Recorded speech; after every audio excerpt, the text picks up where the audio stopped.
E aí, ex-alunos do CPV, futuros alunos do INSPER. Sou o Caco Pena e vamos comentar um pouco a respeito dessa prova de hoje de português, de língua portuguesa. Foi uma prova um pouco diferente da prova passada. Na prova passada a gente elogiou, falou que o INSPER estava aprendendo a fazer prova, estava cobrando vários pontos e dessa vez deu uma escorregadinha de novo.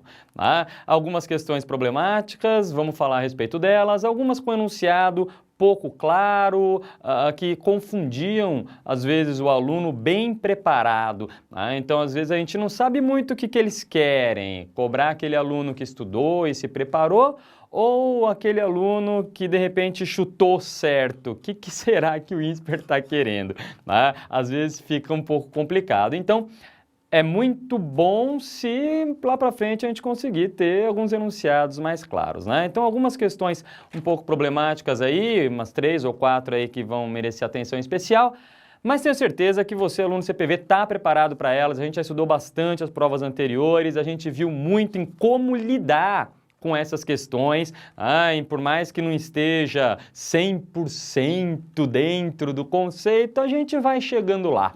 A gente já aprendeu bem a lidar com isso, tenho certeza que você fez uma excelente prova. Vamos começar com a questão de número 1. Tinha um texto aí, o gilete dos tablets, né? E aí, foi bem no alvo, não precisaria nem ler o texto, né? Questão já batida, aliás, de falar da metonímia, da marca pelo todo, da marca pelo produto, né? Em vez de falar lâmina de barbear, fala gilete, fala do bombril, enfim. Falou em figuras de linguagem, falou em metonímia, falou em gilete e agora em iPad, que é o que o texto está falando. Então, na 1, sem grandes problemas, alternativa D, metonímia, por haver substituição do produto pela marca numa relação de semelhança, sem grandes explicações.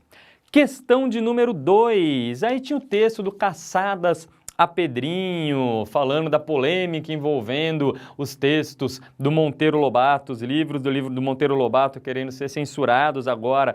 E ele diz, na construção argumentativa, uma estratégia frequente é aquela na qual se reconhecem dados ou fatos contrários ao ponto de vista definido, para em seguida negá-los ou reduzir sua importância. O fragmento em que o autor reconhece uma posição contrária ao que pretende defender Aí você lê o texto e percebeu que esse texto precisava ser lido, aliás, e você percebeu que ele critica um pouco, ele fala, constitui um exagero, tanta polêmica em volta da obra do Monteiro Lobato, mas tem um ponto em que ele fala, tá ok, o pessoal que reclama tem lá o seu valor, tá? E é isso que ele faz na alternativa C, com parcela de razão, argumentam que nem sempre os professores da rede pública estão preparados. Com parcela de razão, então ele joga o argumento oposto para daí mostrar, ok, mas tem esses problemas todos, então não deixa de ser um exagero. Alternativa C de Cacopena, na questão de número 2. Questão de número 3. Sobre o valor semântico das preposições presentes em Caçadas a Pedrinho e Caçadas de Pedrinho. É correto afirmar que expressam o quê? Falamos muito em valor semântico da preposição. Falamos do de, falamos do a, falamos do com, aquele ponto que a gente sempre bate na mesma tecla e está aí na prova do INSPER. Cacô, não é não. Mas vamos chegar lá? Olha lá, a primeira tudo bem, Caçadas a Pedrinho, a gente pode sim dizer que tem um valor de posse no Caçadas a Pedrinho. Agora, dizer que Caçada de Pedrinho, desculpe, aqui não é posse, ou seja, o alvo, né? Caçadas a Pedrinho, Pedrinho é caçado. Aqui no Caçadas de Pedrinho, dizer que é posse é um pouco complicado, não é que a caçada pertence ao Pedrinho, né? É o Pedrinho que faz a caçada, seria um agente. Mas a gente não tem essa opção. E agora, Caco, deixa em branco em sinal de protesto? Bato no fiscal? Não, faz nada disso não. Vê o que o cara tem para te oferecer. O alvo é bem claro. Pela primeira, finalidade, origem, limite, oposição, você já exclui todas as outras. Então você chega ao alvo. É posse, a caçada pertence ao Pedrinho, como diz o giz pertence ao professor, o giz do professor? Não é, mas vamos forçar a mão? Vamos aceitar o que ele quer. Tudo bem, alternativa E, sem dúvida o gabarito vai ser esse, mas não muito claro, mas eu sei que você chegou lá, fizemos várias questões desse estilo na nossa revisão aí, então você está bem preparado, ok? Questão de número 4. Vamos lá, em sentido denotativo, de verdade, de dicionário, lembra disso? A expressão terminar em pizza, usar no primeiro parágrafo, significa, bom, aí sem problemas, né? E tudo vai terminar em pizza, ou seja, vai tudo acabar do jeito que começou, vai todo mundo terminar impune. Então, acabar impune, alternativa B, bucho, bofe, biscoito, bolinho de bacalhau na questão 4.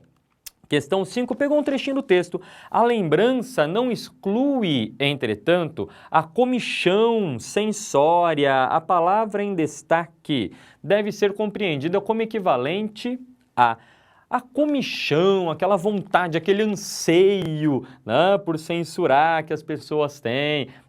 Então, aquela vontade tremenda, aquela tentação da comissão, da censura, né? Ansiedade não retrataria muito bem e as demais são todas negativas, então também não caberia. Ficamos com a alternativa A, tentação. 6, um pouquinho de crase. Um pouco de crase. O acento indicador de crase deve ser corretamente utilizado somente nas lacunas. Vamos ver. Aqui na 1, no primeiro espaço, nenhuma diferença fará a FIFA. Ok, fará a alguém. A preposição está aí. A FIFA. Pronto, FIFA feminino precisa de um artigo, junta a preposição com artigo, ocorre crase. Maravilha. Espaço 2. Fora do dicionário, qualquer nome lhe servirá, desde que artificial, fora do dicionário. A prova de prévio domínio alheio, locução adverbial iniciada por preposição. E prova, feminino, também precisa do artigo, ocorre crase. Nas demais, a ninguém espantou até agora que a FIFA terá se tornado proprietária, aqui no espaço 3. Né? Ninguém, pronome indefinido, não tem artigo antes. A ninguém, eu tenho um objeto indireto aí, então eu tenho uma preposição a. Não espantou a ninguém. Só a preposição, não ocorre crase, portanto. No espaço 4, pertence à língua portuguesa. Então, você tem aí, pertence a alguém, língua portuguesa feminino, ocorre crase, junta a preposição com artigo. Vamos para o espaço 5. Ao ver seu bom nome ligado a uma daquelas execráveis alcunhas, ligado à preposição, artigo indefinido, não ocorre crase. Na 6, então, seria divertido assistir à Sociedade Protetora dos Animais. Assistir no sentido de ver, lembra disso? Falamos muito desse verbo aí. Assistir no sentido de ver com preposição a. Sociedade Protetora dos Animais, artigo a também ocorre crase. Então, nos espaços 1, 2, 4 e 6, alternativa B, bucho, bofe, biscoito, bolinho de bacalhau. Questão de número 7. Vamos lá, o poder da vírgula. A chave toda estava ali, né? Apóstrofos, olha lá. São os amigos de Jesus que se juntaram naquela jantinha que o Leonardo fotografou. Bem bacana aí essa resposta do aluno. Bem, essa vírgula aí acaba criando uma oração subordinada adjetiva explicativa, como se só tivessem esses apóstolos, né? Ou seja, que os apóstolos fossem os únicos amigos de Jesus. Os amigos de Jesus, vírgula, que se juntaram naquela jantinha, ou seja, todos os amigos de Jesus se juntaram naquela jantinha. Logo, somente os apóstolos seriam os amigos de Jesus. Que é o que ele diz na alternativa C, de Caco Pena. Produz uma informação incoerente, pois indica que os apóstolos eram os únicos amigos de Jesus. E você sabe que não eram, né? Não é o que o texto queria dizer. Ok? Questão de número 8. um poema muito bonitinho aí do Mário Quintana sobre a poça d'água. As poças d'água são um mundo mágico e é daí que a gente vai tirar a resposta da nossa questão. Ele diz, levando-se em conta o texto como um todo, é correto afirmar que a metáfora presente no primeiro verso se justifica porque as poças... Então ele diz que leva para esse mundo mágico, né? Um céu quebrado no chão, né? Então ele já começa a visualizar uma poça como um céu quebrado no chão, como se o brilho do neon fosse as estrelas, então tivesse toda essa relação e tudo mais. Ou seja, estimula e muito a imaginação do poeta, uma simples poça d'água, alternativa A de Amoreco. Questão de número 9. Outra questão que não deixa muito claro, né, o que ele quer. Ele colocou uma foto, uma imagem do Sebastião Salgado, uma imagem muito famosa, uma obra muito famosa, né, do Sebastião Salgado. Só que ele diz aí, a opção de colocar no primeiro plano figuras humanas provoca no espectador uma atitude de... É complicado a gente limitar isso a uma dessas alternativas, né? Essa foto levanta vários questionamentos, só que ele tenta limitar, desconsidera o fundo, por que ele coloca isso em primeiro plano, enfim... Mas vamos para as alternativas. Questionamento sobre a hostilidade da natureza. Não temos uma natureza hostil e também não chega a um questionamento. Essa palavra seria complicada, né? A B e a C não teriam tanto problema. A D, mobilização para combater as injustiças sociais. E a E, reflexão sobre desamparo e fragilidade. Bem, mobilização seria levar a ação, vamos fazer, vamos agir na questão conativa, que a gente não vê na foto. Então, uma reflexão sim, né? Você reflete sobre o desamparo e a fragilidade, pessoas aí sozinhas, frágeis diante do cenário, diante da natureza exposta atrás. Então, vamos ficar com a alternativa E de elefantinho colorido na questão de número 9. Questão 10. Essa aí, rapaz, o INSPER se embananou de vez, né? Aí chutou o balde, olha lá.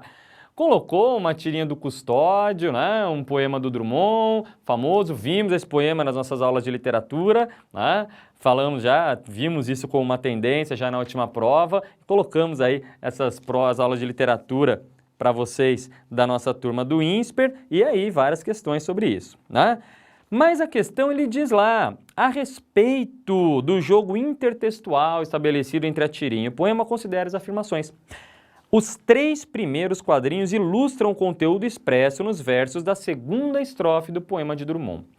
Na segunda estrofe ele diz, as casas espiam os homens que correm atrás das mulheres. A tarde talvez fosse azul, não houvesse tantos desejos. Caco, aqui na tirinha, ele está me mostrando a terceira estrofe, né? O bonde passa cheio de pernas, pernas brancas, pretas e amarelas. Tem relação, teria relação com a segunda? Vamos forçar a mão? Vamos forçar a mão? Vamos só para achar uma resposta? Né? Forçando a mão, a gente pode acreditar que o INSPER pensou assim, as casas espiam os homens que correm atrás das mulheres, têm os desejos. Então, o que é? O que o poema diz? Uma relação metonímica, o gauche passivo lá atrás, pela janela, só olhando a vida lá fora, aquele desejo lá fora, sem interagir com esse mundo. O poema entra aí, vai nesse caminho. Será que o cachorrinho representa então o homem, o desejo dos homens, e eu, leitor, como um gauche olhando pela janela, vendo esse desejo e tudo mais? Cacô, você não está indo longe? Tô, mas a gente precisa de uma resposta, né? Porque a 2 e a 3 não tem o que questionar. Na 2 ele diz, que como a tirinha faz uma citação ao poema, é possível caracterizá-la como pertencente ao mesmo gênero. Não, peraí, mesmo gênero não dá. Um é uma tirinha, outro é um poema, aí não tem o que fazer. Na 3, o silêncio da personagem presente no último quadrinho da tira ilustra o conteúdo expresso na última estrofe. Pô, na última estrofe tudo bem, eu não devia te dizer, mas essa lua, mas esse conhaque botam a gente comovido como diabo. Cara, não é porque tem um eu não devia te dizer aqui que a gente vai falar, ah, ele tá quieto, ele não falou nada no último quadrinho, então eu não devia te dizer. Não, aqui ele tá naquele momento de lirismo extremo, aquele lirismo dos loucos, o lirismo dos bêbados, como diria no outro poema, né, o Manuel Bandeira. Então, quer dizer, não dá pra gente dizer que o fato de não ter palavras, não ter balõezinhos com palavras no último quadrinho, quer dizer que ele tá mudo, não dá para dizer isso, ele quer a estrofe inteira, não dá para a gente pegar um verso só. Então a 2 e a 3 inquestionavelmente erradas. A 1, a gente não tem nenhuma alternativa que diz todas incorretas. A única que a gente pode, então, forçar um pouco a mão e chegar lá é a 1. Então vamos ficar com a alternativa A de amoreco. Acreditamos, como sempre, que o INSPER dificilmente vai cancelar a questão, mas não é uma questão bem feita. Você, aluno, tem razão de achar ruim, ok? Essas foram as questões de número 1 a 10. Voltamos daqui a pouco, no próximo vídeo. Acesse aí no seu site as questões de 11 a 20. Até daqui a pouco. Tchau, tchau.